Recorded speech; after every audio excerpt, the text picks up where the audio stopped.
We hold these truths to be self-evident, that all men are created equal, but today doesn't feel that way.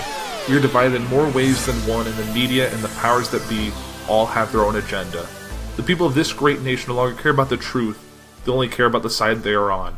At Poor 360, I am trying to change that. We're bringing you the facts and history so we can all learn something and make our own decisions. Tune in every Tuesday to be a part of that journey. The following is a journey into comics. Journey into comics. It's a journey into comics. It's a journey into comics. Journey into comics. Journey into comics. Network. Production. And here we go. Ladies and gentlemen, you're listening to Journey into Comics, the podcast dedicated to all things nerd, with your host, the Podfather himself, Nate Phillips. Showtime, a-holes! What's up, ladies and gentlemen? Welcome back to another episode of Journey into Comics. It's Journey into Comics 235. I am your host, Nate. I hope everybody is doing fantastic on this Monday or whenever in time and space you are listening. So last time we had Journey into Comics, we had Tyler and Skylar on. The girls and myself went with them to go see Captain Marvel. We did a huge review and talked about that ad nauseum and really hyped up how great that is. We do have some Captain Marvel news we will be getting into eventually, but since then, I feel like I have lived like 50 different fucking lives. So, let's get into that. We recorded early last week on Friday instead of waiting till Sunday to record because I was going down to Hoopston to see my dad, but not just to see my dad. Last year, Dad actually bought tickets to Metallica, so it's happening. We're going to see Metallica. Monday was the plan. So we stayed over at Dad's Sunday. We were hanging out. It was a relaxing evening. Nothing really too major to report. Monday gets around here. We have a little bit of lunch together with Sarah. We get ourselves together. My sister shows up with her husband, Bill. We pack into her car, and it is off to the races to Indianapolis we go. We drive on to 74. We take 465 to 70 to Washington Street, I think it was, or something.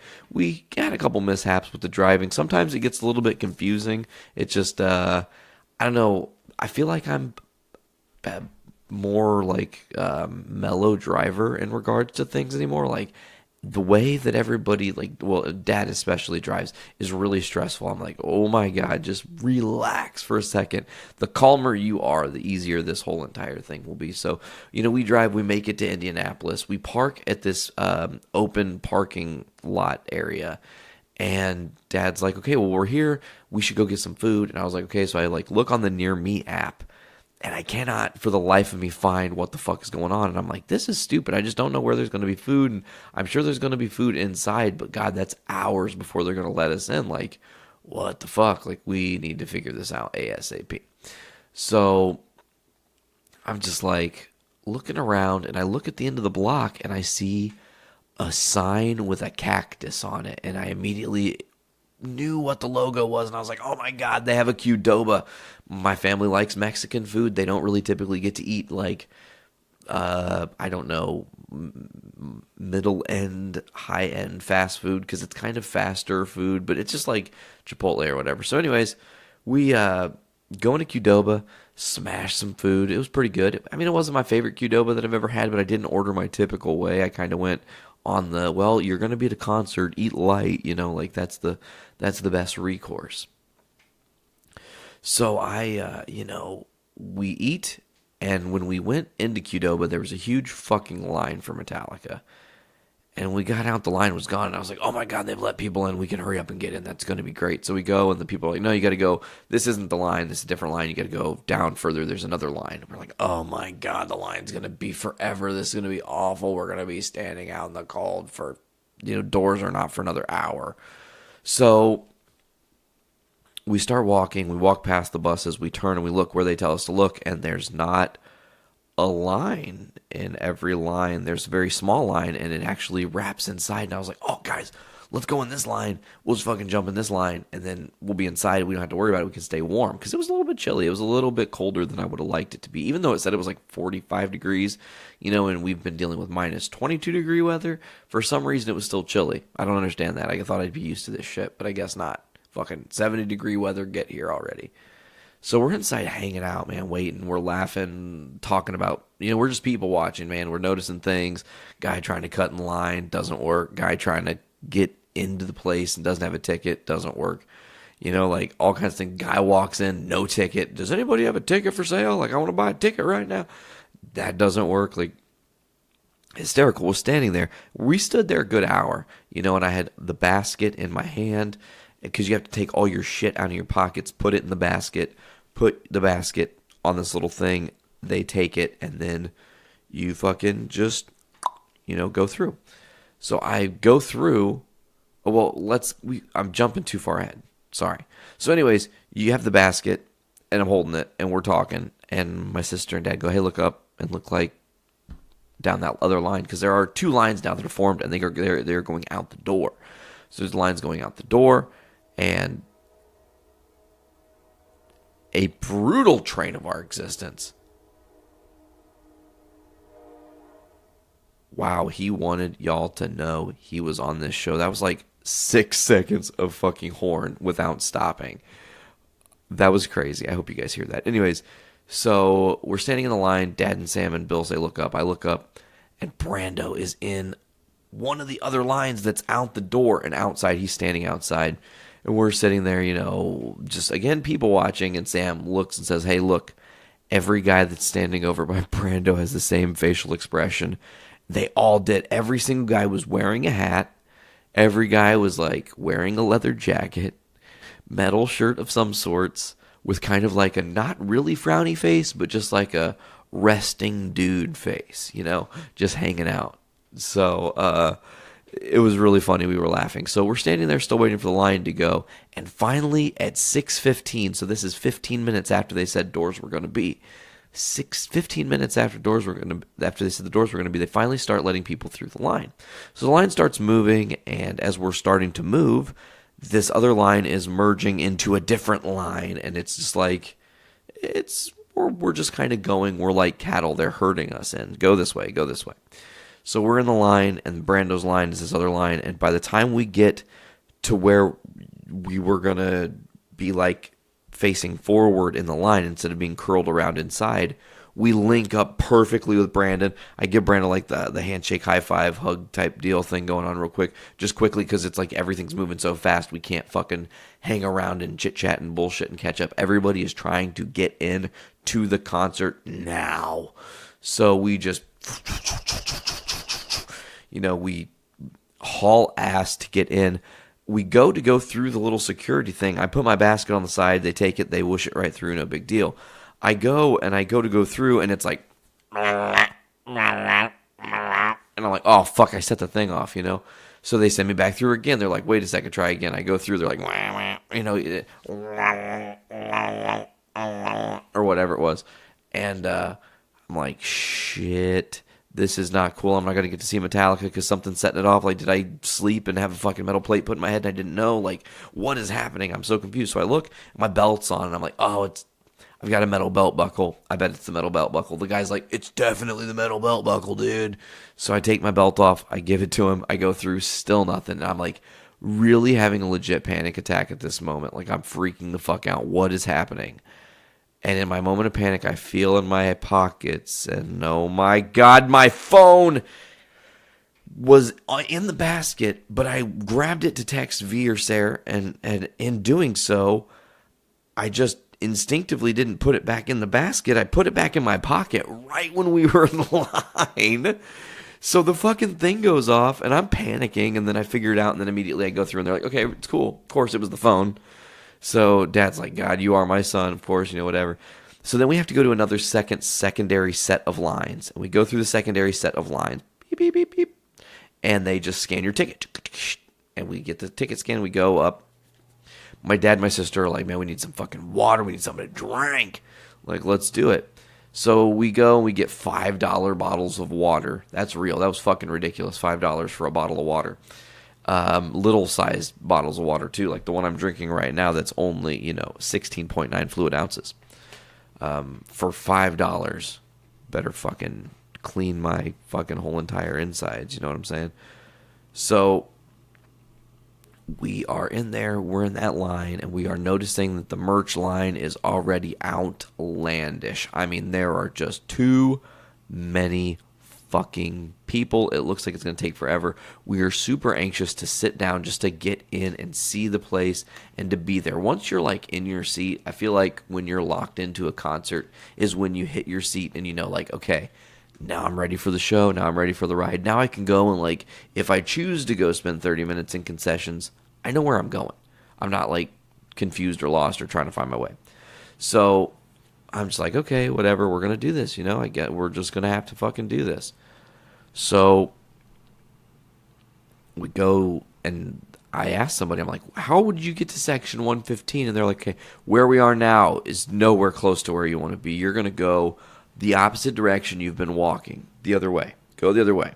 And you're going to keep walking until you hit the escalator. Now, you're going to see the escalator, but you're also going to see the escalator has stairs next to it. Take the stairs, because if you take the escalator is going to take you all the way to the top. You're not going to want to do that. You only want to go to about halfway, so you're going to want to take the stairs to go halfway up. You'll turn left, then you'll turn quick right. You'll go a couple little things down, and then it'll be a doorway, and you'll go right in. Oh, fucking cool, man. So we follow the guy's directions. It's a little bit of a long trek, but we get there. Again, we look at the other merch line. It's just as incredibly long, and I'm just like, this is going to be a fucking crazy show, because people are hyped, and they're excited. They're buying merch by the fucking fistfuls, and yeah, shirts were expensive, like $45 fucking dollar expensive, but you know what? I think it's worth it, and we'll talk about that in a minute. So we finally find our seats. We're seats 13, 14, 15, and 16. Spoiler alert, I sat in seat 13 in section 11 in section 111 or 115 in row 11. That's hard to say. So we were at the very top of a row, which was nice too. It was really cool to be just like easily by the stairs, easily accessible. Didn't have to fucking wade through people to get to where we wanted to go. I helped Dad acquire these tickets last year and totally forgot where our seats were. I was just like, yep, it's good, whatever, So we do that. We get to our seats, we sit down, and there's a couple next to us, and this is your first time, blah, blah, blah. They're like, oh, we just saw him in Lexington, whatever. And I was like, oh, man, this is fucking cool, man. People are just, like, into Metallica. And it's really just, like, surreal. I'm taking it, and I look at the stage. The stage is amazing. It's in the dead center of the arena, and there are people gathered around it. And there's just this visual, and there's these big-ass, like, cloth screens that have advertisements going around. I'm just taking in the whole experience and, like, looking around and recognizing, like, the different fucking advertisements that are, like, saying the different things they have around, like, it's where the Pacers play, so they have ads that are constantly running, It was weird. It's weird to also be in the place where the Pacers play. Diehard Bulls fan. Don't really dig on the Pacers. Never been in the United Center. I've been where the Pacers played for 2 different events that were one basketball related, now Metallica. So we're sitting there, and I had recalled that when the girls put up their Casual Fiend Friday video that Walk Among Us do every Friday, they did Green Hell as a tribute to me because I was on my way to Metallica, and I was like, oh, man, that's awesome. And I was like, this is just fucking so cool of them. Like, how nice. So in them doing that, somebody, like, reached out and was like, hey, let me know when your drummer Nate gets in the area because I want to, like, try to link up with him. And I'm like, oh my goodness. Oh, I dropped my phone live on the podcast. So I'm like, oh my goodness, somebody wants to, like, someone wants to actually meet me. Just some fucking dude. I'm just Nate. You guys know him. I might be the podfather, but it's nothing special. He wants to meet me at the show. And I'm like, all right. So I text him, or I Facebook message him because we're Facebook friends. I'm like, hey man, I'm in section 115, row 11, seat 13. He goes, Swit, see you soon, and then disappears, like, off Facebook. I'm like, all right. So I'm sitting there, and my sister and her husband, Bill, have gone to get some merch, and they're doing the merch thing, and while they're doing the merch thing, this dude comes up, and it's this guy, and he's like, hey, man, I'm Jameson. And I'm like, hey, what's up, man? He's like, hey, I'm a huge fan of your band. Like, I hope to catch you guys live sometime. He's, like, hyping us. He's like, you're really talented. It's fucking amazing what you guys do. It's just bringing something totally different to the fold. I really wanted to meet you because it's really special, man. The guy that does Metallica's live albums, the guy that actually records and then puts them together, and also the guy that curates their box sets for vinyl, is one and the same, is actually the guy that turned me on to Walk Among Us. So without Metallica, I wouldn't know about you as a band. And I was like, holy fucking, what the fuck? This is like being said right in front of my dad, and this like really crazy moment because I'm standing there and 32-year-old me is tapping 16-year-old Nate on the shoulder and saying, "Hey kid, you're doing the thing. Like, you're doing the right thing, and just keep, believing in what you're doing because it's working." It was cool validation to have somebody who's a fan of our product and what we're trying to accomplish come find me at a Metallica concert. Like, he took time out of seeing Metallica, and it was before the show, obviously, before the Jim Breuer comedy and all that shit, but like, he still took time out of his experiencing Metallica to find me, search me out, and say what's up, and like say all these nice things. So we took a photograph, and it was cool, and it was his 49th time seeing Metallica. It was my first time seeing Metallica. It was his 49th time seeing Metallica, and he's been following them on this most recent tour a lot. So he kind of already knew what was going on. He's like, "Man, you're going to have a fantastic show." And I was like, "Hey, I brought a little something for you. You had said you wanted to meet me. I thought it'd be super cool. I know you have like Battle Vest. Here's some Walk Among Us patches." And I gave him our 2 different patches that we have. And he was super gracious, and he was like, "Whoa, I totally wasn't expecting that. Like, wow. Like, thank you so much. I didn't think you guys would actually like." He's like, I'm not trying to sound like mean, but that's like one of the, like, you're not trying to think about doing that shit here. Like, you're trying to get hyped on Metallica. I understand it's your first concert. I'm sure you're going crazy. It's fine. So he's like, "Well, crazily enough, man, I have something for you." And he pulls out a Metallica pick from earlier in the tour at one of the shows he had been to that he got from the show. I didn't ask whose it was, it had to have been James's, because Kirk uses these green, like, dino picks. So, yeah, got a het pick. That's fucking wicked, man. He's my hero, and I've got a het pick, and you fucking can't beat that, dude. At all. You cannot beat that. I mean, I didn't catch it myself. I guess you could beat that. You could actually meet the guy. You could actually catch a pick yourself. But to get a pick from a show on a tour that I didn't go to, that wasn't something I purchased on eBay or got, like, weirdly, or some sort of weird trade, like, this was just a gift. Like, "Hey, man, I appreciate your music, and this is just something for you." And it was like, man, as a Metallica fan, I felt super invited in.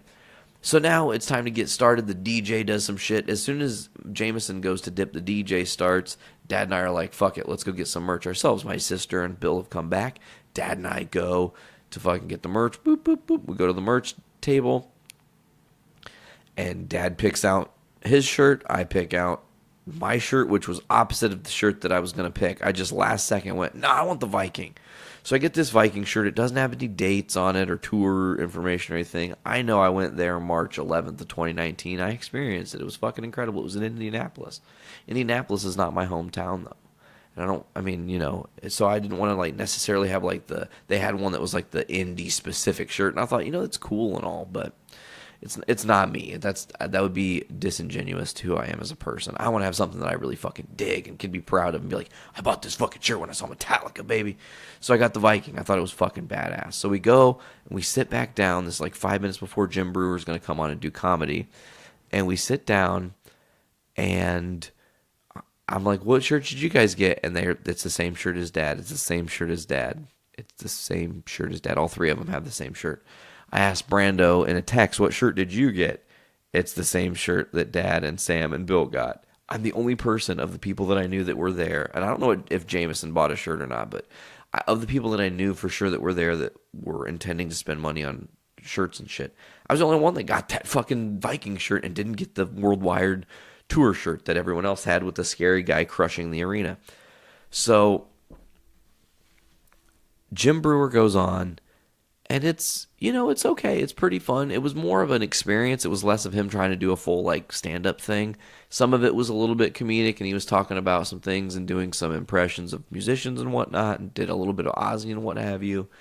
And then he invited like a 6-year-old up on stage, which was weird because there was a kid in my section who was 4.5 or 5, I think, who was probably definitely the youngest person here in the crowd, but we couldn't yell loud enough to get Metallica's attention or Jim Brewer's attention to let him know that this kid was younger than 6-year-old Damien.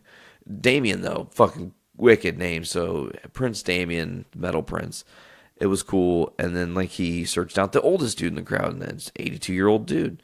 And then in between searching out the oldest dude, there were some other dudes. There was like there was Stanley or something, or Sweeney, or I don't know what the fuck his fucking name was, but whatever it was, this guy was like 79 and this other guy was 80 something. It was just like, the point he was trying to make is it doesn't matter because generationally across the board, like so many multiple generations, kids who are under 10 years old, teenagers, 20-year-olds, 30s, 40s, 50s, 60s, 70s, 80s-year-olds, all experiencing the fucking magic that is Metallica. So Jim Brewer does the little bits. They kept kind of teasing on and off. I felt like that was one of the kind of the big complaints of the night across the board from everybody, is it was just entirely too much waiting. We were waiting around. Want to see the show. We want to check it out. We want to see what they're going to get into, what songs are going to be played. And then finally, we get Jim Brewer comes out one last time, and he does this sing-along thing. He's like, listen, tonight's about a hard rock sing-along, so like, if you're going to do a hard rock sing-along, we got to get you guys' pipes warmed up. Let's get some songs on the Jumbotron, and we'll fucking do a sing-along that way. So we did like some Maiden and some Black Sabbath and some fucking Motorhead and AC/DC and all these things.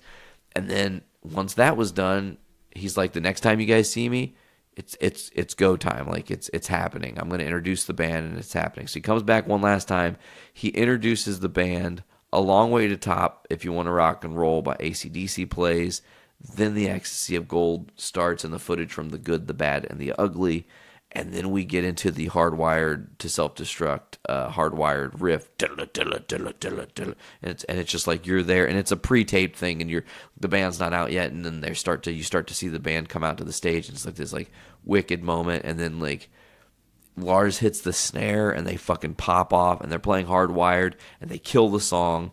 And just to briefly run down the whole set list here, because it was a amazing experience. It was like we got to see Hardwired, and they did Atlas Rise, so those are both off of the new album, tracks 1 and 2, coincidentally enough.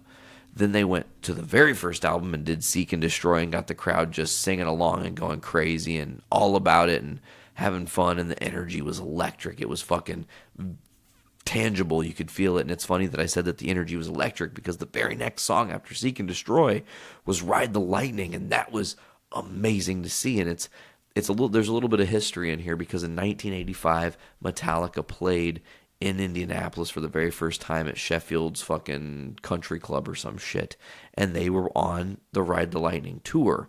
So it was the first time they played Indy. They played a lot of Ride the Lightning, and that was kind of a theme for tonight. As soon as they were done with Ride the Lightning, they toned it down a whole bunch, and to see this was awesome, because we actually got to watch and witness Metallica perform The Unforgiven from the Black Album. It's one of my all-time favorite tracks, just the acoustic intro and what have you. It was fucking wicked, just the whole experience. So like, so far, okay, now I need to mention this.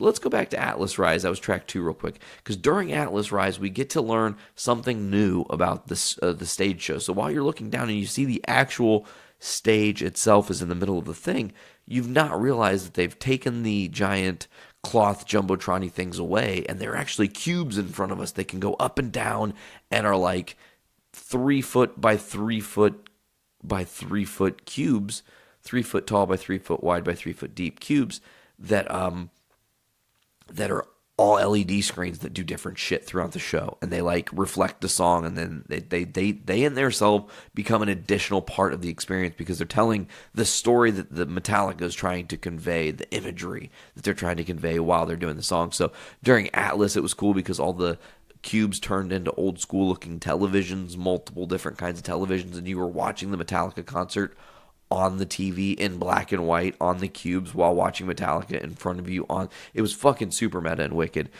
Seek and Destroy, they had some like old school flyers and shit for. Ride the Lightning, it was like green and blue and lightning-y and fucking creepy and evil. During the Unforgiven, I don't think they really used the cubes a lot, if at all. I mean, I'm not really recalling. Oh, you know what? They used. I can't remember. And then they went to Now That We're Dead. And Now That We're Dead was fucking wicked because they do the song, and that's one of my, again, another great track off the new album. And like towards the middle end of it, well, I guess during the beginning of the song, the stage changed for the first time. And it went from being flat to there were 4 cubes, big cubes on stage. And I was like, what the fuck are those? And what are they going to do with those? Are they like pyro or they smoke? Like, what are they about to do? I don't know. They were none of those things. During Now That We're Dead, all the members of the band, Lars included, jumps off his drum kit. They each go to one of the 4 cubes. They each have drumsticks, and they now do this wicked fucking drum solo, drumline cadency thing, and then kick back into the end of Now That We're Dead, and wicked. It was fucking wicked across the board. It was just one of the cool things because, again, you first time seeing Metallica, I didn't know what to expect. And another thing that's really neat is they don't always play the same songs. So some shows are different than other shows. They rotate a lot, like Walk Among Us. We're a little bit more extreme. We rotate a lot of our songs and play different songs all the time and try to constantly keep fresh on shit. But they switch out certain positions in their set and keep other things exactly the same. That just kind of keeps things with the fluidity. You want it to be a very similar experience while being a unique experience for each city. You don't want everyone to be like, well, yeah, we saw the same set that fucking Columbus saw, and the same set that fucking Grand Rapids saw, and the same set that fucking Louisville saw. Like, that's boring. But if I saw, like, man, we got to see Ride the Lightning, and not everybody did. Some people got Harvester of Sorrow there. Like, it'd be cool to see Harvester of Sorrow, but that's not my experience. You know? So then after Now That We're Dead, we went to Creeping Death, one of my all-time favorite Metallica tunes. Then, which this was fucking awesome, and we're going to touch on this right now. Real quick to back up, Brando was a guest on Podcastrophe last week, and he already like detailed his journey into the Metallica world and the Metallica concert. And he was trying to touch on this, and they kind of sidetracked and never got back to it. So I wanted to say it here that it was interesting because we actually got to see all the songs that Brando and I used to play together, the Metallica songs. They played them. Like, Draxus used to do Creeping Death. They played it. Draxus used to do From the Bell Tolls. They played it. You know, we're going to get into more later because I'm going to keep going on the set. But that's one thing to note is, like, every Metallica song that I've ever played with bands was played live at this show. It was, like, fucking catered to me, tailored to me. And not all, and some of the songs were songs that had been switched out exclusively for this show. So it was just, like, perfectly tailored to what I wanted to hear. After From the Bell Tolls, we got another one off the new album, Here Comes Revenge, which was awesome. As soon as Here Comes Revenge was over, they did this little, like, I guess it was like a cool down or just a break in the action a little bit, where instead of it being like an old school, you know, Metallica does a solo that's like a one specific thing or like stuff they've already written, they this time started doing stuff that was to local musicians. So they did a couple Zero Boy songs, Vicious Circle, Amphetamine Addiction, and then they did a little bit of John Mellencamp's I Need a Lover. And when that was done, like, James was hyping the crowd for a minute, and then we got to hear one of the fucking coolest things, and I got to actually live hear Rob Trujillo play Anesthesia by Cliff Burton, and it fucking raised the hair on my arms. It was fucking incredible. So that happens, and then they go right into Hit the Lights, and that was fucking wicked. So we're 10 songs deep, and all we've gotten are the different cubey guys. We've gotten the different kind of like the cubes going up and down. We've gotten the cool boxes, but we've not really gotten any of like the Metallica classic pyro or explosions or anything of that nature. So I'm just like, okay, what's going on? Hit the Lights comes, still nothing. It's cool. Again, this time they used like different fan art and whatnot on the cubes, and that was nifty and stuff. But then the very next song was Fuel off of Reload, and that was the first time they used fire in their set, and it was fucking hot, and it was really awesome to watch. It was just really fucking phenomenal, honestly. It was cool to witness them play Fuel. And then after that was one of the neatest things I saw, because they did Moth into Flame. And for Moth into Flame, they had drones that had lights on them. The drones that had lights on them were programmed to like fly in a very distinct pattern. Their battery life was probably pretty short, because they would fly in one distinct pattern and then they would go back towards this box and fall in. A couple of them fell short, which was funny, but for the most part they all landed where they were supposed to, and everything went really cool. It was really cool because it looked like they were actually moths dancing around and moving, and it was whoever put the work in to make that happen really made a difference. It was really fucking cool to see. Up next was Sad But True. I want to mention for Sad But True, 13 songs into their set, like we're almost done here, and they about fucking kill me, because it's a blue and reds back and forth nonstop. And all I'm thinking of is the Porygon episode of Pokemon that got banned, and I'm thinking, motherfucking Metallica is going to give us motherfucking seizures, because it is red, blue, red, blue, red, blue, red, blue, red, blue, red, blue, red, blue. Holy shit, it's red, blue, red, blue, red, blue. Never stopping, never faltering. I was like, okay, I'm going to die now, I think. So finally it was over, and I was like, I love Sad But True, and I'm so glad that song is done. And the lights go out, and we start hearing talking. And then on the cubes, we are seeing video from the 1978 movie Johnny Got His Gun.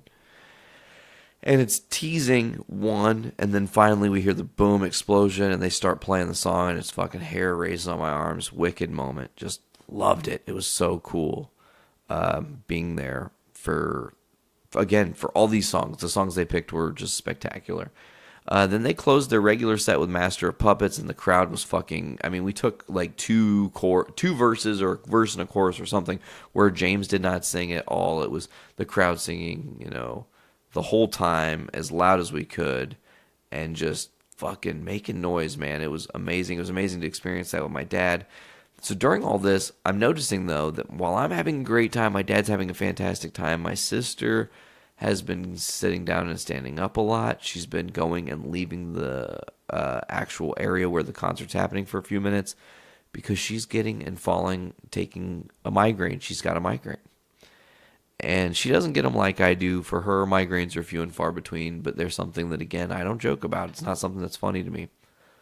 So I sympathized really bad, and I felt really terrible that she had to go through that whole amazing experience and feel pain instead of just joy, and be really being able to be in it. And so much so that when Master of Puppets was over, she looked at my dad and said, Bill and I are going to just go ahead and we're just going to go walk out to the car and get ready to leave, because I don't think we can be in here anymore.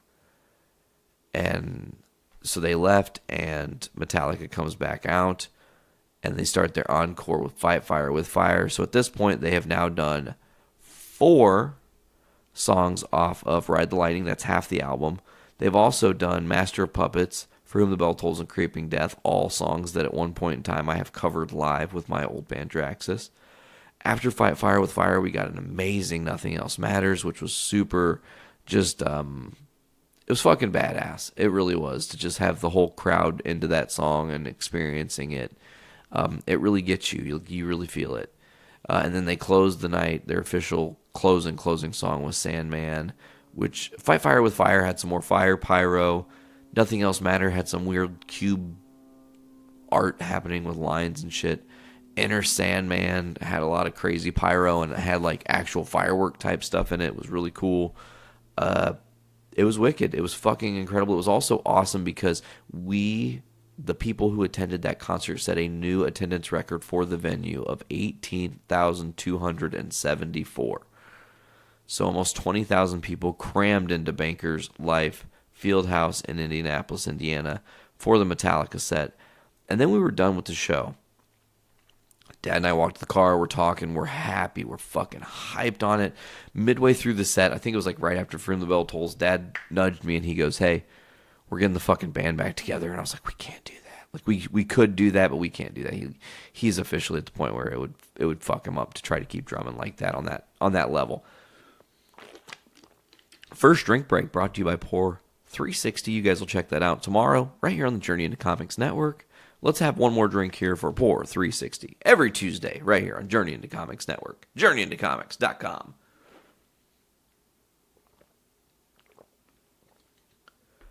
So anyways, we get back to the car. Sam's in a lot of pain. She's not feeling good. We're trying to leave. It's taking forever to even get out of the parking lot. We finally get on the road. We're trying to get to our destination. We miss a turn. Dad's freaking out. We miss a turn again. Dad almost turns into the fucking wrong traffic lane and like almost takes us down the fucking wrong way. That would have been awful. And luckily we stopped him from doing that. We fucking finally get ourselves around. We get home and it was like, man, high energy. My brain's on fire with the feeling to kill. That's a Metallica lyric. Anyways, it was weird because it was like I was jubilant for the whole concert. I was jubilant afterwards. I was happy when I came home and I rested. I was happy the whole entire experience hanging out with Dad, my sister, and Bill, and all that. It wasn't until the drive from Hoopeston back home that it fucking hit me, and man, did it hit me. I was listening. I grabbed my copy of Hardwired to Self-Destruct, and I was just like, I'm going to jam these songs again. I forgot that album's really good. I really enjoyed seeing those songs live for the first time. Seeing all those songs live for the first time was incredible, but to witness those songs with a different energy that wasn't just the album energy was fucking cool. So we, Sarah and I are driving back, and I have Hardwired on, and man, Atlas Rise came on, and as soon as the guitar was like, down, down, down, down, down, down, down, like I fucking burst into tears, and I just started weeping as I'm driving, and I was just like, I was overly stimulated by the fact that I lived my whole life thinking I probably would never see Metallica, just being real with myself, my favorite band, and I had to just be like, when am I ever going to be able to get fucking almost $200 tickets to see them? That's not happening. Like, sorry, it's just, that's not going to happen. So to see that, and then to not only see it, but then like I'm sitting there thinking about the songs they played, and I'm like, they played Sandman, Creeping Death, From the Bell Tolls, Master Puppets, all songs that I got to play when I was a part of Draxus, all the songs that Brando and I got to play together, and it like fucking overwhelmed me. The moment totally swallowed me, and I was like, holy fuck, I don't want to wreck this car. And I'm like, just like bawling my eyes out, man. It was a powerful experience because it was like, and I it's even powerful now to talk about it, but it's like the last time I felt this energy, and you guys can go way back in the annals of the Journey into Comics history to find this one, but it was right after we did the Memphis trip and right after Sun Studios. I recounted being in the hollow grounds that Johnny Cash and Elvis and all these people had been in and recorded music that was legendary, and how that affected me, and it like permanently changed me, just the energy of that room. Well, Metallica's energy and the energy of being in the same room with those four people, I don't care how far fucking away I was or whatever, and I don't care if this sounds like kind of fanboying. As a person who understands the importance of the arts and the importance of music, knowing that I got to experience Metallica live is something that no one will ever be able to take away from me. And it was fucking phenomenal, man. It was just like, to witness that and experience it with my dad too, and he was a part of Draxus and played those same songs with me. Sans Creeping Death, he never really did that one.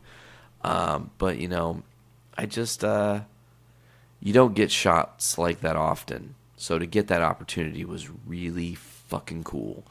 And I'm finally like well enough to just talk about it, and I'm not going to be a mess of a human being crying and trying to like dissect it. But like I said, it was also extremely validating. This kid who had been in Draxus and who looked up to Metallica, and to have me as a musician now doing the Walk Among Us thing get validation by this guy coming up to me during the Metallica show is just like, that's a storybook type thing. That doesn't happen to everybody, and I have to recognize that's weird. It really is a fucking weird thing, and I like reflect on it just for a minute, and I'm just like, man, like, how crazy is my day?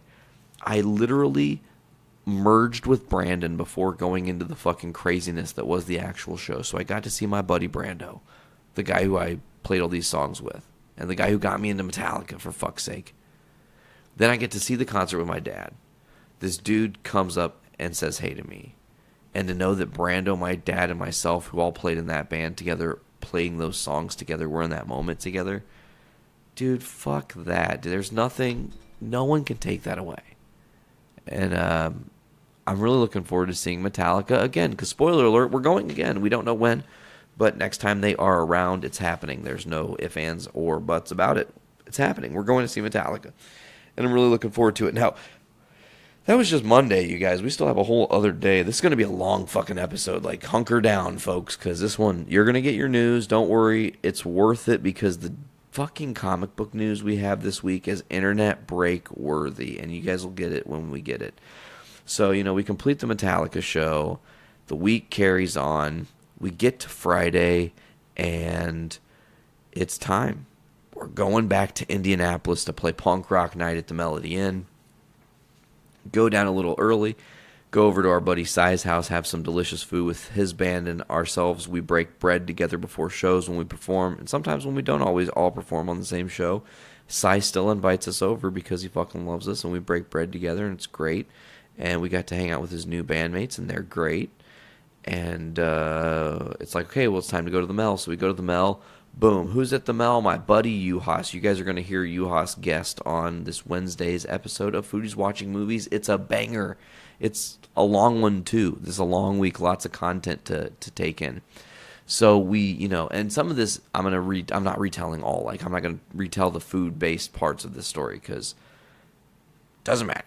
Because you guys are going to hear that on Wednesday, spoiler alert, is actually where this goes. If you want to hear more, listen on Wednesday to Foodies Watching Movies. So back to it, we go to the show, and there's like the Pumpkin Holler Boys are playing, and they're playing like bluegrass country. They're like a hillbilly happy hour thing that the Mel does every Friday. We've never played a Friday at the Mel before. We always play Saturday, and it's really been interesting because fucking playing on a Friday threw us off our game. So we play on this Friday. Delta Queen plays first. And, Patrick Murray was also there. Shout out to Patrick Murray. Craig Chaos was there. Shout out to Craig. Like, dude, we had so many fucking people out. It was so wild. So all these people are out there. We've got, all those folks are hanging out with us. We watch Delta Queen. They fucking murder. They are so cool. They're going to make grunge great again. And, we finish up watching Delta Queen, and now it's time for us to go on stage, and I get my shit on stage, they get their shit on stage, and we're up and away, man. It's time. It's go tizzle, and it's up and away. Time to play our show. So we set up, they give us the introduction, we smash right into our set. We fucking killed it, guys. It was so much fun. The girls and I just were locked in yet again. One of those nights where the chemistry was tangible. Everything was firing on all cylinders. Our 51st show. It was incredible across the board to just witness the crowd interacting with us and going crazy. And then it was like, again, and this happens sometimes, and we're going to talk about it here because it's interesting to me. We got done playing, and then like 90% of the people that were there left. They just left. I was like, oh. People literally come out to see us, and they leave. That's crazy. I never thought about it like that before. But we'd check out these other bands that we're playing with. Mojo Thunder, they were fun. They have like definitely that, like, again, Greta Van Fleet kind of thing coming back because everybody's making that sound popular.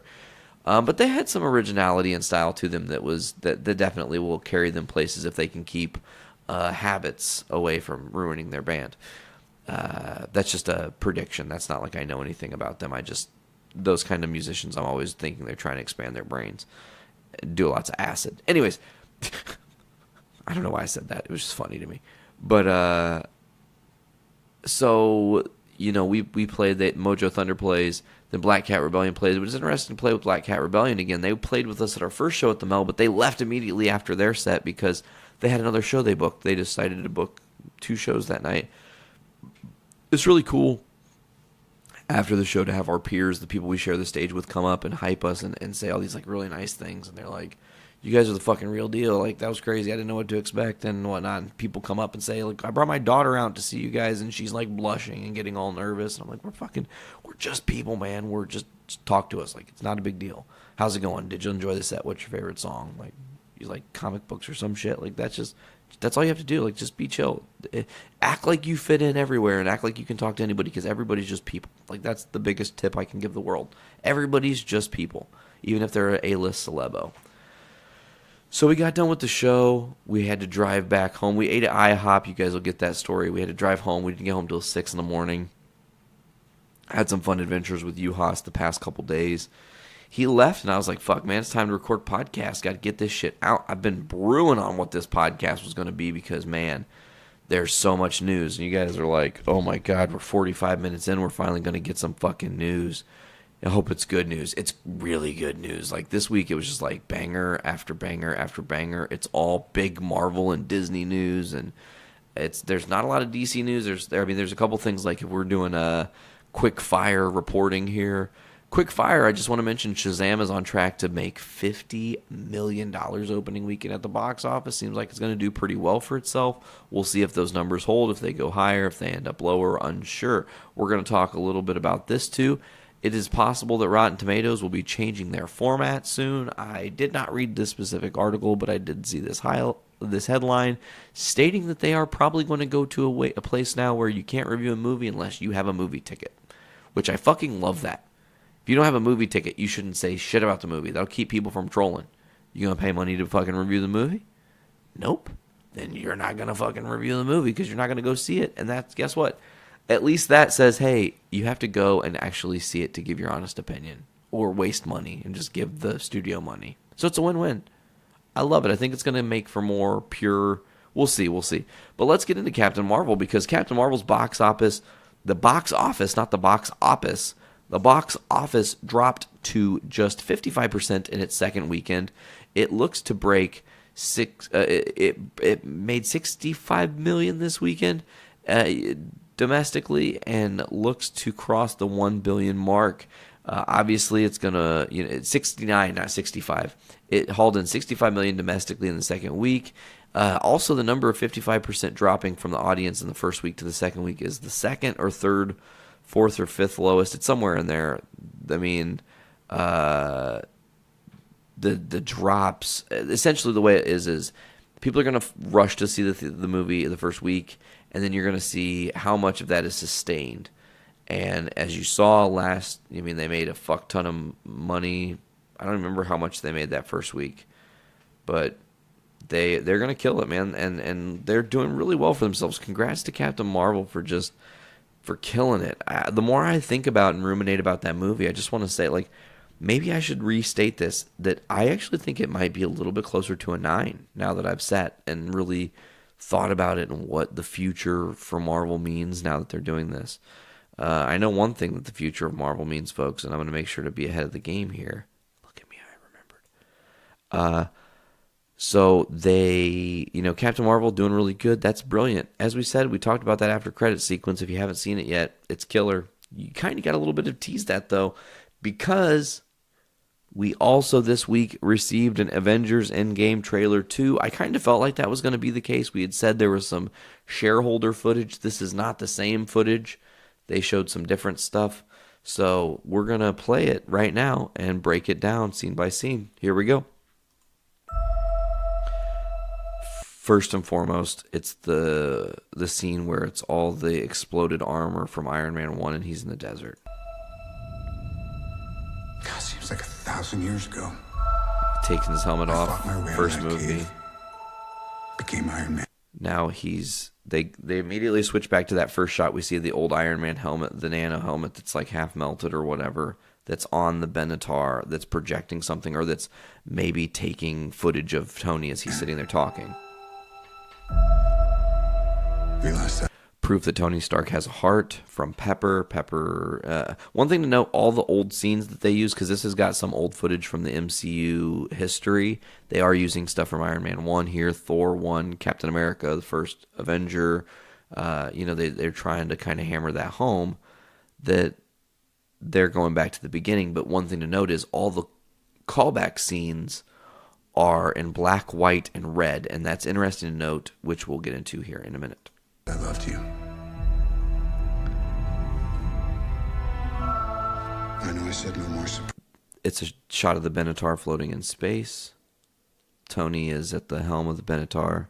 surprises, but I was really hoping to pull off one last one. There's that shot that they dubbed the other footage of Tony in space in the Benatar with the as they're looking at the front of the Benatar, and it's kind of panning away. Now we're at the Captain America stuff. Peggy Carter talking, by the way. None of us can go back.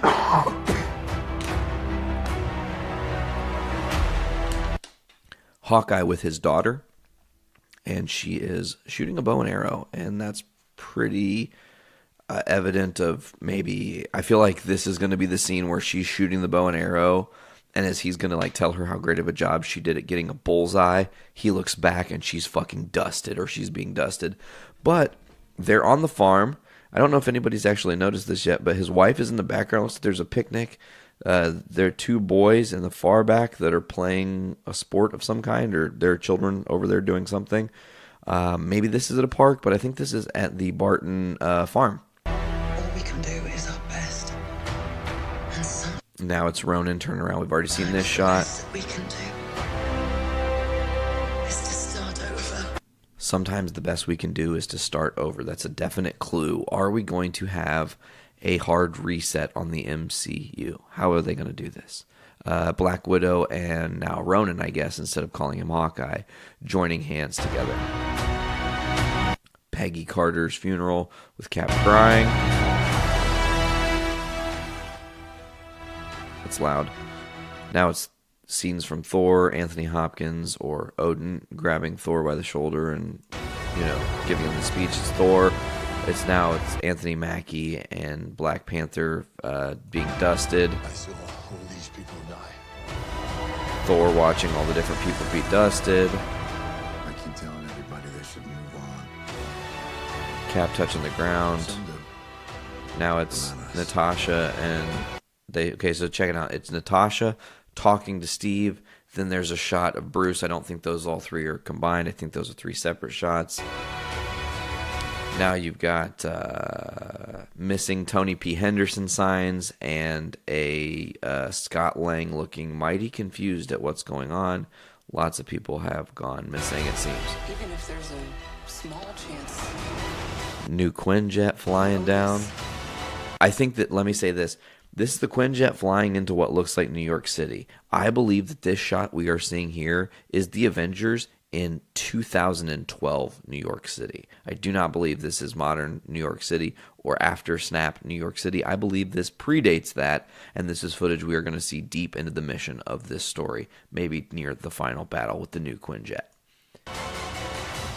You've got Barton and Natasha on the Benatar this time. Maybe they're in space, and they're confiding in each other one more time. It's Ronin running down a red hallway. Could be the Benatar again, maybe. Not sure, but it's whatever it is exploding. This could be at Avengers HQ, possibly exploding. You've got Rocket with War Machine with new armor, Rocket with his classic comic look going on here, and it looks like those are Bucky's goggles from the Winter Soldier. They look pretty similar. I'm not 100% on that, but that does look very similar. Steve in a different shot, and Hawkeye. Now there was a shot of Ant-Man, and with Ant-Man, and they're doing the whatever it takes thing. I'm doing a bad job of like letting this just play out, but it's like every time I see something, I'm like, I want to talk about that. So they're talking about whatever it takes, but Ant-Man, you see him and he's like looking like, what the fuck? But then there's an explosion happening behind him. That's important because in a minute you're going to see him going through office supplies and an explosion. But right now you're seeing Thor holding Stormbreaker and charging up, getting ready for something. Nebula looking like she's about to scream, and there's a blown up terrain building. Looks like it could be Earth. I'm not sure. She's screaming. Again, Hawkeye and that red thing. Natasha shooting her gun again. Whatever it takes. Everybody's saying whatever it takes. There was a shot at Cap. He looked real dirty and real messed up. I think that's early in the movie too, and after they've like dealt with this fucking attack. Ant-Man is here. He's very tiny. He's getting ready to jump on this pencil. There was like a speaker jack. There's some liquid. He's jumping some water. Whatever it takes. And Tony says whatever it takes. And then here we go. You're at Avengers HQ. And I think this this is possibly a misleading shot, unless this is a later Avengers HQ in a different spot in the movie. Some people are saying this could be some faux footage because, well, think about it. If Avengers HQ gets attacked, then why would, after it gets attacked, it not look attacked and they go to the quantum realm in their new advanced tech suits? The timeline of that doesn't really add up. So is this scene fake or not? I don't know, but let's talk about who is all together and just the hype moment that we get here as you see Captain America leading the team, Nebula behind him. You see Ant-Man with Nebula, with Hawkeye and or Ronan, depending on how you look at it. You see Ronan next to Rhodey. Rhodey has... you've also got Natasha next to Tony. So it's Steve, Natasha, Tony, Nebula, Ant-Man, Hawkeye, War Machine. You got Rocket Raccoon's got to be in there somewhere. Bruce Banner might be in there somewhere. I have an idea on where Bruce is. We're going to talk about that in a second, or why they don't show him here. The Avengers title card, Endgame. Boom. And now we're going to be at the final scene here. It's Thor. He's looking at Captain Marvel. Boom. Stormbreaker zoomed right next to Captain Marvel's head, and she doesn't flinch, and she's just staring at him. And she gets a smirk. He says, I like this one. And then that's it, guys. April 26th, we're there. We are a little over a month away now from seeing Endgame, which is a real, genuine, once-in-a-lifetime event. 10 years of cinematic history, 10 years of 22 movies culminating to one driving story that ends it all. I mean, listen, kids, this is not going to happen again, except for maybe for Marvel if they keep it up. And I hope they do. I feel like they're going to be able to keep it up. I feel like they have their game plan locked in and they're really moving with all their mojo. I mean, you got to think, this Avengers Endgame trailer was viewed 268 million times in 24 hours. The newest trailer released this week hit 268 million times in 24 hours. It doesn't beat the first Endgame trailer. It is still pretty impressive. It also does show Brie Larson, kicking ass and taking names as Captain Marvel joining the team. Also, one thing to note that they released a picture of Thanos on Empire Magazine for the May cover, which is actually going to be the April cover. But it's Thanos. It looks like there's space behind him, or like there's a portal open. He's got slightly new, better golden armor. And one thing to note, that Infinity Gauntlet sure does look brand spanking new. And that's very strange, because last time we saw it, and his hand and his arm also don't look so fried. So I just think that's interesting to note that Thanos has got like a little bit more of a mean thing going on. He looks a little bit more angry. I'm not really sure what's coming. We're going to have to see. This is, like I said, this is a big in the making moment for the Avengers and what we've been gearing towards. 22 movies in history. It's just, it's incredible. I cannot wait to actually witness this. Now, guys, I tell you what, we've been holding on to this creamy, delicious news for a while now. It broke earlier this week. I've tried not to say too many things, but now I'm going to say some things. Back July of last year, Disney decided, after alt-right journalists came at one James Gunn, they decided to fire James Gunn from Guardians of the Galaxy Volume 3, remove him from projects. There was great question of what was going to happen. Will the script be used for him? What is the future going to bring? Who knows? So it was just one of those moments where James Gunn getting fired was like a kick to the balls, especially for me, because we just recorded JIC 200 and we were just hyping how great James Gunn was. And he's this amazing person. I think JIC 201 under the gun. Here we are 34 episodes later, 34 weeks later. And, many, many months ago, they fired James Gunn. They made an example of him. The question was, who's going to replace him? Taika Waititi, Scott Dickinson, fucking Edgar Wright. They named all these different people of who could take over. Will Sean Gunn direct the movie? And I kept saying no. You guys, here's the deal. I have been saying it since the beginning, and I want you guys to go back and listen. Listen to 201 and what some of the things I said. Listen to any episode where James Gunn gets brought up since his firing. I say every single time, you watch, he will be reinstated.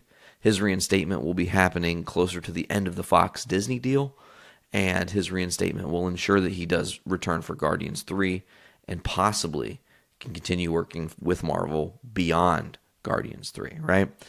So why am I talking about this? Because it fucking actually happened exactly how I said. Here we are. As you're listening Monday, we're 2 short days away from some really big news. We're going to talk about that in a minute as the Disney and Fox deal is set to be closing Tuesday night at midnight going into Wednesday morning. What this also means is James Gunn is back to Guardians of the Galaxy 3. Dave Bautista is not going to kill Alan Horn. We're not going to lose any members of the Guardians. They're going to keep the integrity of his story, his style, his vision is going to remain intact. There were people that doubted me. There's no way James Gunn joining Suicide Squad ensures he'll never return to Marvel. It's done. We've lost him. Blah, blah, blah, blah, blah. And you know what? I kept saying, no. He is going to still do Guardians 3, and they're going to make sure of it. Here's one thing, folks. When Disney decided to do business with Fox, they had to do business with some honestly pretty extreme conservative folks who have some pretty fucking narrow-minded views. So Disney said, okay, we got to play the game. This alt-right news comes out, and honestly, if they didn't handle it right, the James Gunn thing could have been the end of the Disney-Fox deal. Now, we really need that deal to go through so we can get the X-Men back, the Fantastic Four back. We can have all the Star Wars movies under one roof. There's all these great reasons why the Fox Disney deal has to happen. And I know there are naysayers who are going to say 75,000 jobs are going to get taken away. Well, some of that's true, but some of those people are going to find better work and move on to better things. It's not like it's the worst thing. And some of those other people are really better off. They've made a lot of fucking money and done their thing. And, you know, the fucking second executive director of fucking marketing programming or whatever who makes $190 million a year doesn't need to anymore, you know, or whatever. So finally we get the reinstatement of James Gunn. Finally we're going to see him return to the MCU. I cannot wait. I will say we have to wait though. He's still going to do Suicide Squad 2. That didn't stop. He didn't go, oh, surprise, I only said I was going to do that so I could see if I could get this back. I will say I hope the movie Suicide Squad 2 gets made. I hope that DC goes through with it. I also feel like DC has got cold feet and itchy trigger finger, and things keep fucking up for them. I think Shazam will officially seal the fate for the DCEU once and for all. That movie can soar and get people talking about how funny and good it is and whatever it's supposed to be. Great. If it fumbles, you're going to have a hard time convincing people after Shazam, because Shazam's a hard character to sell. You're going to fucking have a hard time selling them on anything else. So DC's walking a really fine line here. So James Gunn gets reinstated. He finally broke his silence on Twitter. Listen, check this out. Check this shit out. He literally, back July 19th of 2018 when he was fired, said, many people have followed my career. When I started my views as a provocateur, making movies, telling jokes that were outrageous and taboo. I've discussed publicly many times that I developed as a person, so is my work and my humor. It's not to say I'm better, but I am very, very different than I was a few years ago. Today I try not to root my work in love and connecting less. I try to root my work in love and connection and less in anger. My days saying something just because it's shocking and trying to get a reaction are over. In the past, I've apologized for the humor of mine that hurt people. I've truly felt sorry and meant every word of my apology. For the record, when I made these shocking jokes, I wasn't living them out. I know this is a weird statement to make. It seems obvious, but still here I am saying it. Anyways, that's the completely honest truth. I used to make a lot of offensive jokes. I don't anymore. I don't blame my past self for this, but I like myself more and I feel more full human being and creator today. I love you to you all. And that was July 19th, 2018, the last time James Gunn publicly spoke on Twitter until just a few days ago when he posted a screenshot with a heart. The screenshot says, I'm tremendously grateful to every person out there who has supported me over the past few months. I'm always learning and will continue to work at being the best human being I can be. I deeply appreciate Disney's decision, and I am excited to continue making films that investigate the ties of love that bind us all. I have been and continue to be incredibly humbled by your love and support.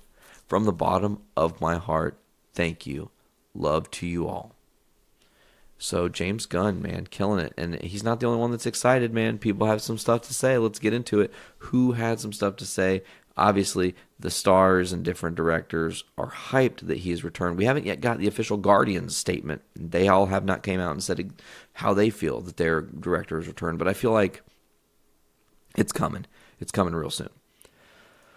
So, with news that the previous fired James Gunn had been reinstated by Disney and Marvel Studios as a director of Guardians of the Galaxy 3 bursting its way on the internet, various Marvel talent have been responding to the news. Here's what they had to say. Taika Waititi responding tongue-in-cheek, saying, "What the hell? I thought I was going to direct Guardians of the Galaxy 3. So, he's just, poking fun like, oh, of course I was never going to do that. Karen Gillan, who plays Nebula, actually did say something. She just said 3 words. We are Groot. Peyton Reed, the director of Ant-Man and the Wasp, welcome back James with a picture of James at the premiere for Ant-Man and the Wasp last year. Hollywood Reporter picture posted by the Judge Gunn, that's Sean Gunn. He just says, I'll just leave this here. People saying, fuck yes. Woot woot, heart, thank God. My happy maker for the morning. Great news to wake up to. This makes me so happy. Scott Derrickson, the director of Doctor Strange, just put in glory, hallelujah. And, I mean, people are fucking hyped, man. He deserves to come back. And I'm glad that he's back, and I'm glad that I've been saying that he's back, and I'm glad that I called it. I told you guys. Listen to me. That's why people listen to Journey into Comics, because I know this shit. I understand how certain things work, and I can just see the bigger picture. I know there were some naysayers who were like, Nate, he's not coming back, man. Just let it go. Like, get over it. It's not happening. And I loved that when I think AP broke the news on our Journey into Comics Network chat, and he was like, somebody check on Nate to make sure he's okay. And I was like, I'm fucking great, dude. I didn't know until I saw he posted that, but it was amazing. It was just like, oh my fucking God. Everything that I said that was going to happen has come to fruition. I cannot wait to see Guardians of the Galaxy Volume 3. I cannot wait to see the future of the MCU. Who knows what we're going to get in 2020? 2020 now is officially a giant Marvel Cinematic Universe mystery because we don't know. We know that we're getting Spider-Man at the end of this year or at the middle of this year in July. We know we're getting Endgame next. We just got Captain Marvel. But, man, I'm telling you. I'm fucking telling you. It's a great time to be alive for Marvel fans and comic book fans and movie lovers. Great injustice was done to James Gunn, and to see that right itself was definitely gratifying for sure. So you guys, I said it, Disney's $71 billion deal to buy most of 20th Century Fox will take place on Wednesday, March 20th. The company said Tuesday morning. That was last week. It will be an event in the entertainment business, the merging of 2 movie studios and the end of Fox as we all know it. Staffers at 20th Century Fox are bracing for layoffs and other big changes. Disney is picking up the studio, a controlling stake in Hulu, a suite of entertainment channels like Fox and Nat Geo, and other assets. The remaining parts of 20th Century Fox will be spun off into a new company simply known as Fox. It will include Fox Broadcast Network, Fox News, and Fox Sports. This deal was proposed December 2017. Comcast tried to counter, but Disney made a much higher offer to the Murdoch family and Fox shareholders. Disney prevailed in July 2018. See, July 2018, right when what? The James Gunn story is happening. See, it's all correlated, folks. It's right there. Ever since then, the company has been seeking all the necessary regulatory approvals. Fox-controlled networks have been in a strange state of limbo, as Adweek put it recently. The new structure of the company... The new structure of the combined Disney-Fox has been sketched out by executives, and on Tuesday the company has detailed some of the final steps that have to happen before the deal closes. But there are still some uncertainties about cutbacks that one executive called inevitable. Analysts expect that Disney will lay off at least 5,000 people, so that's less than I said. Disney, and then and some on the Fox side, others on the Disney side, as a result of the consolidation. The company has not commented on the specific plans, but investors have been told to expect at least $2 billion in cost synergies by 2021 from operating efficiencies realized through the combination of business. On the day the deal was announced, the White House said the merger would be good for workers. I know the president spoke to Rupert Murdoch earlier today and congratulated him on the deal and thinks, to use one of the president's favorite words, this could be a great thing for jobs, and he's certainly looking forward to seeing a lot more of those created, a spokesperson then said. So, it seems like this is great news. Disney is going to be taking over. We're going to get the MCU at a different level. I mean, really, to have the X-Men and the Fantastic Four be able to be players, and it really opens up things, man. And I feel like this, too. I feel like Marvel has done a really good job, and you guys are going to probably disagree with me. I feel like they've actually done a really clever and good job not directly tying things to themselves yet, like the Netflix deal. Those shows are loosely in the MCU. They do connect-ish, but there's a little bit of air of maybe they don't, and they haven't officially been confirmed. I think that's good because now if those characters don't move forward and they want to do something else with Daredevil, they can just reinvent Daredevil, put him on the big screen, or they can reinvent whoever and do whatever.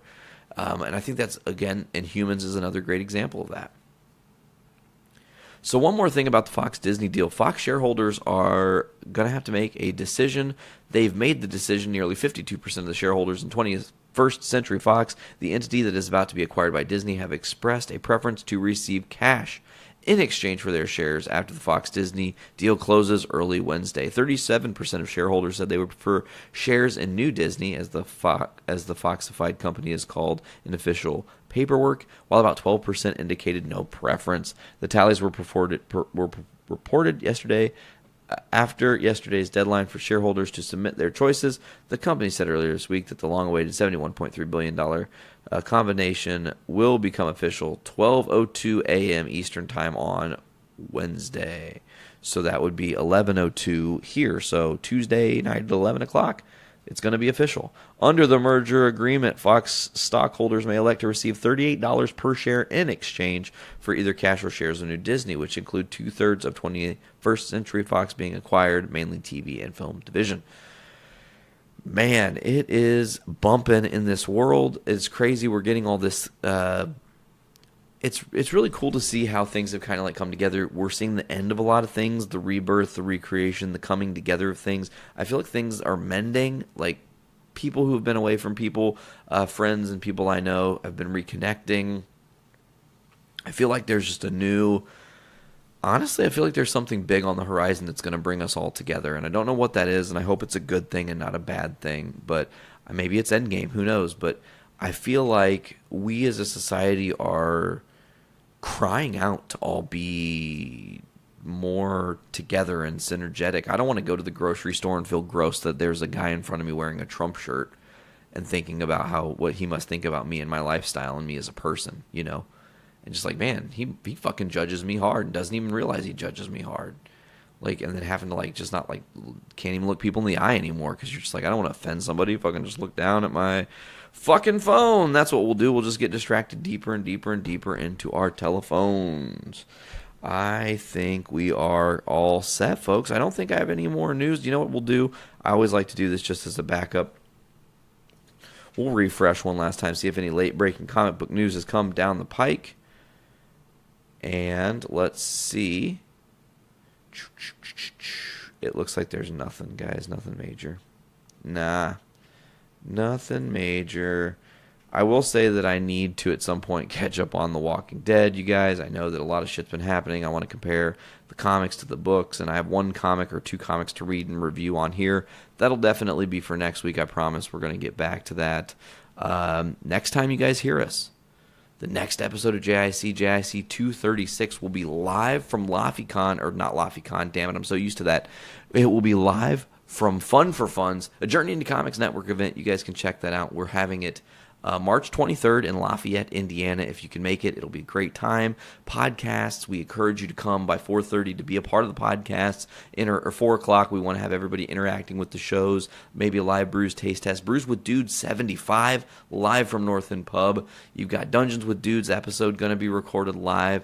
You've got Podcastrophe doing a live show, Journey into Comics with the after show, where we're going to throw down and slang some friendliness and party together. And it's going to be a great time. Band number 1 performing, as well as Boner Jovi, my band Walk Among Us, and Dave Linder's band Yesterday's Chips. It's awesome to have this event together. Comedy by Patrick Murray. All of our friends coming together. Nick Maxon being a part of Dungeons with Dudes, Brews with Dudes, and being a part of Boner Jovi. Dick with Podcastrophe and band number 1. Myself with Walk Among Us and Journey into Comics. We were going to do a Foodies maybe, but Sarah and V were like, We just want to play the show that night. We don't want to be dealing with having to talk and be on a podcast and entertain after we've already entertained. And I understand that. So I was like, all right, I get that. So that's going to do it, folks. Before we get out of here, let's dive into the plugs. You guys can check out the Journey into Comics podcast at journeyintocomics.com. Journey into Comics Network is also available on iTunes, Podbean, Stitcher Radio, Spotify, Google Play Music, CastBox, and many others. Just search for Journey into Comics Network. That's where you can get all the different shows upon our network, such as Journey into Comics, Pour 360, Journey into Wrestling, Foodies Watching Movies, Adulting Ain't Easy, Podcastrophe, Kids for Sale, Crucial Tunes, The Voice of Survival Podcast, Gallifradio, Brews with Dudes, Dungeons with Dudes, and more to come. I promise we've got some stuff coming down the pike soon. And also I want to mention that moving forward, and this officially is going to be announced here first because I want to make it like for my fans here, there's going to be a little addition to this show in the fall. And what that means is that in the fall, when we come back from break, and not this show, but Journey into Wrestling. Journey into Wrestling is going to become a part of this show. And in the fall, bi-weekly, on Mondays, you're going to get a full JIC and then a half hour of Journey into Wrestling for Season 4. I wanted to free up some extra space. This is not the Nate work. This is a Journey into Comics network. And I want all my friends and family and people that I care about to be able to create what they want to create. We've got some new shows that are coming up, and I wanted to clear some space for those shows. So, Journey into Wrestling is not going to be disappearing forever. It's not going to be a show anymore at all or anything like that. But it's going to become a mini show within the Journey into Comics podcast bi-weekly, starting probably August or September. We'll see. But I think that's going to do it for this week's episode of Journey into Comics. This has been Journey into Comics 235, Moth into Flame. I have been your host, Nate. As always, pop your caps back and fill your brains with shit. Later, guys. Hey, this is Nathan Explosion from Death Clock, and I just wanted to tell you guys about an event coming up in here pretty soon, March 23rd. Fun for Funds is a Journey into Comics network event. Oh yeah, and it's featuring live podcasts from Brews with Dudes, and Podcastrophe, and Dungeons with Dudes, and Journey into Comics. With performances by those jackasses in band number 1. Also, Boner Jovi, Walk Among Us, and Yesterday's Chips. I do not want to say the things about the comedians, the big Santa Claus's comedians, name's Patrick's Mercies. It's the live stand-ups guys that will be there at the North in pubs on March 23rd. Dr. Roxo, the rock and roll clown, baby, here to tell you one last thing, man. You might have forgot about it, but doors are opening at 3. We're gonna have podcasts at 4. You're gonna pay $10, baby, and it's 21 and up. That's a fact, Jack. Check it out.